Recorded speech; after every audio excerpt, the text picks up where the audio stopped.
બોટાદથી સમાચાર આવી રહ્યા છે। ફરી ટ્રેન ઉથલાવવાનો પ્રયાસ લઈને વિગતો સામે આવી રહી છે। રેલવે ટ્રેક પરથી 3 ફૂટનો લોખંડનો પાટો મળી આવ્યો છે। પ્રાથમિક દ્રષ્ટિએ ટ્રેન ઉથલાવવાના પ્રયાસની આશંકા છે। બોટાદ અને કુંડલી ગામ વચ્ચેની ઘટના છે। ટ્રેનમાં લોખંડનો ટુકડો ફસાતા ટ્રેનના એન્જિનનું પ્રેશર પાઇપ ફાટી જતા નુકસાન પહોંચ્યું। ટ્રેન ઉથલાવવાના પ્રયાસ થયો હોવાની આશંકા હાલ સેવાઈ રહી છે। વહેલી સવારે ઓખાથી ભાવનગર જઈ રહેલી ટ્રેન ખોટકાઈ હતી। અન્ય બીજા એન્જિન સાથે ટ્રેન જોડી ભાવનગર લઈ જવામાં આવી છે। કુંડલી ગામથી આશરે 2 કિલોમીટર દૂર જે બોટાદ જતો રેલવે ટ્રેક આવેલો છે, ત્યાં રેલવેના પાટાની વચ્ચે જે સ્લીપર્સ હોય છે તેમાં જૂના રેલવેના પાટાનો 4 ફૂટનો લોખંડનો ટુકડો છે તે ભરાવવામાં આવ્યો હતો અને તેને લઈને જે ઓખા ભાવનગર ટ્રેન છે 19210 તે ટ્રેન રાત્રિના 2:30 વાગ્યાના સમયની આસપાસ પસાર થતી હતી।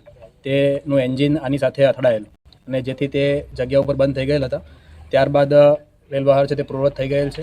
હાલમાં આમાં કોઈ ઇસમોનો હાથ છે તે અંગે બોટાદ જિલ્લા પોલીસની local crime branch, special operation group તથા રાણપુર પોલીસ સ્ટેશન દ્વારા સઘન તપાસ છે તે ચલાવી રહેલ છે। સમગ્ર રાજ્યમાં ટ્રેન ઉથલાવવાની એક જ સપ્તાહમાં બીજી ઘટના ઘટી હોય તેવા પ્રકારની સ્થિતિનું નિર્માણ બોટાદ ખાતે થયું છે।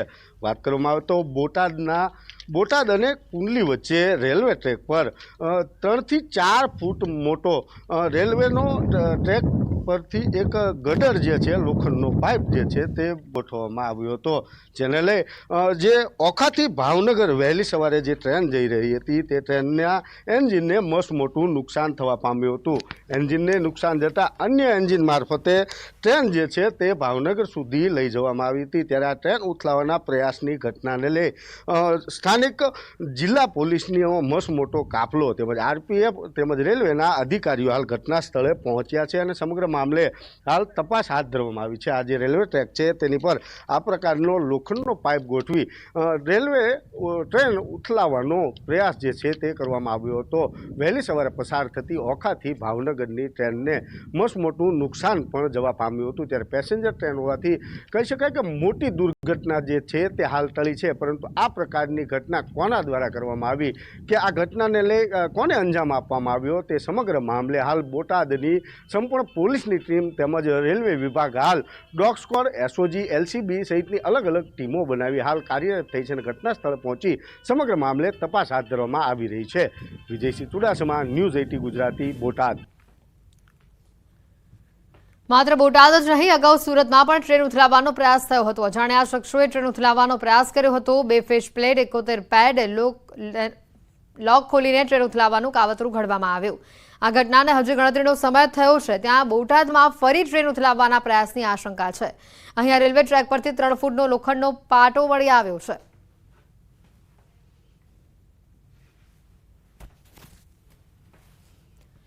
ગીર સોમનાથથી અન્ય સમાચાર છે। આધાર કાર્ડ લિંક માટેનો અનોખો જુગાડ સામે આવી રહ્યો છે। ઉના મામલતદાર કચેરીની બહાર ચપ્પલની લાઈનો જેની જોવા મળી રહી છે। આધાર કાર્ડ લિંક કરાવવા ચપ્પલોની લાઈનો લાગી છે। વાલીઓ વહેલી સવારથી જ લાઈનમાં લાગ્યા છે। માત્ર 30 થી 40 ટોકન મળતા હોવાથી લોકો હેરાન પરેશાન થાય છે। 4 દિવસથી વારો ન આવતો હોવાની લોકોની રાવ છે। વિદ્યાર્થીઓના આધાર કાર્ડ લિંક ન હોવાથી શિષ્યવૃત્તિ મળતી નથી। લોકો કામ ધંધો મૂકીને આધાર કાર્ડની લાઈનમાં લાગ્યા છે।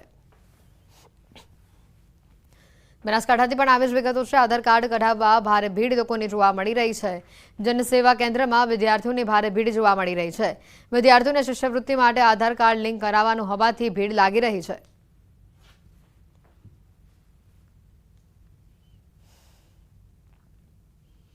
सांसद ज्ञानीबेन अनामत मुद्दे पीएम ने लखेलो पत्र। मामलो राज्यसभा सांसद मयंक नायकनी प्रतिक्रिया सामे आवी। कांग्रेसनुं चरित्र आखुं ओबीसी विरोधी रह्युं छे। राहुल गांधीए विदेशमां अनामत खत्म करवानुं कह्युं हतुं। कांग्रेसे हमेशा ओबीसी समाजनुं अहित कर्युं। हमेशा ओबीसी विरोधी वलण साथे रहेली छे अने कांग्रेसना विरोध पक्षना नेता राहुल गांधी विदेशनी धरती पर जईने एवुं कहेता होय कि आ देशमां जरूर पड़े तो अनामत खत्म करी दईशुं, तमाम प्रकारनी एससी, एसटी और ओबीसी ने मळता लाभो खत्म करी दईशुं, आ वात राहुल गांधी करता होय त्यारे एमना सांसदथी आ प्रकारनो पत्र लख्यो छे। एटले आप समजी शको छो कि आ एक प्रकारनुं राजकीय સ્ટન્ટ અને રાજકીય દાવ છે એવું મારું પોતાનું માનવું છે. રાત્રિના નવા નિયમો જાહેર કરવામાં આવ્યા છે. આયોજકોએ 30 શરતોને પાળવી જ પડશે. ફાયર સેફટી સહિત 30 નિયમો ફરજિયાત રહેશે. સ્કૂલ, હોસ્પિટલ નજીક નહીં થઈ શકે કોઈ પણ પ્રકારનું આયોજન. રેલવે લાઇનની નજીક પણ નહીં થઈ શકે આયોજન. જ્વલનશીલ પદાર્થથી દૂર આયોજન કરવાનું રહેશે. ઓછામાં ઓછા 2 એમરજન્સી ગેટ પણ ફરજિયાત રહેવાના રહેશે. ફાયર વિભાગને નવરાત્રિના આયોજકો માટે આ ગાઈડલાઇન્સ જાહેર કરી છે. નવરાત્રિ આયોજક દ્વારા કરેલ આયોજનમાં જાહેર સલામતી માટે ફાયર સેફટી અંગેની નોટિસ જાહેર કરવામાં આવી છે. નવરાત્રિનું આયોજન electric substation, electric high tension line, railway લાઇનથી દૂર કરવાનું રહેશે. લોકોની સલામતીને લઈને કડક નિયમો બનાવવામાં આવ્યા છે. મંડપમાં ફાયરના વાહનો આવી શકે તે મુજબ રોડ રસ્તા ખુલ્લા રાખવાના રહેશે. સાથે જ ઓછામાં ઓછા 2 એમરજન્સી એક્ઝિટ રાખવાના રહેશે. સિટિંગ વ્યવસ્થાથી બહાર નીકળવાનો રસ્તો 15 મીટરથી વધારેનો હોવો જોઈએ. તેમજ પબ્લિક એડ્રેસ સિસ્ટમ રાખવાની રહેશે. દૈનિક કેટલા વ્યક્તિઓ પ્રવેશે છે તેનો પણ સંપૂર્ણ દસ્તાવેજી રેકોર્ડ રાખવો પડશે.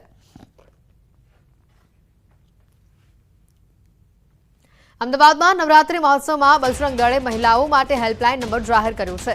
નવરાત્રી મહોત્સવમાં મહિલાઓની છેડતીની ઘટનાને રોકવા બજરંગ દળે વિવિધ ટીમો બનાવી છે. મહિલાઓની સુરક્ષા માટે 20 મહિલા સહિત 200 યુવાનોની 8 ટીમો બનાવાઈ છે. ગરબા રમ્યા બાદ યુવતીઓને ઘરે જતા સમયે કોઈ મુશ્કેલી સર્જાય તો બજરંગ દળના હેલ્પલાઇન નંબર ઉપર ફોન કરવા જણાવાયું છે. મહિલાઓની છેડતીને રોકવા બજરંગ દળ દ્વારા પહેલીવાર મેરા ભાઈ નામની હેલ્પલાઇન શરૂ કરવામાં આવી છે. બજરંગ દળની ટીમો ગરબા મહોત્સવના સ્થળો પર ખડેપગે તૈનાત રહેશે. છેડતીની ઘટનામાં બજરંગ દળ પોલીસની મદદ પણ લેશે. બજરંગ દળે કહ્યું છે કે લવ જેહાદની ઘટનાઓને રોકવા માટે પણ અમે તકેદારી રાખીશું. નવરાત્રિ મહોત્સવને હવે ગણતરીના દિવસો બાકી રહ્યા છે ત્યારે એક તરફ ગરબા આયોજકો છે કે જે નવરાત્રિ મહોત્સવની તૈયારીમાં લાગ્યા છે અને બીજી તરફ બજરંગ દળ જે છે કે તેઓએ જે નવરાત્રિ દરમિયાન મહિલાઓની છેડતી અટકાવવા માટે એક હેલ્પલાઇન શરૂ કરી છે. જ્વલિતભાઈ આપણી સાથે છે. જ્વલિતભાઈ પાસેથી જાણીશું. જ્વલિતભાઈ, જે મહિલાઓની છેડતી નવરાત્રિ દરમિયાન થતી હોય તો તેને અટકાવવા માટે આપણે હેલ્પલાઇન શરૂ કરી છે.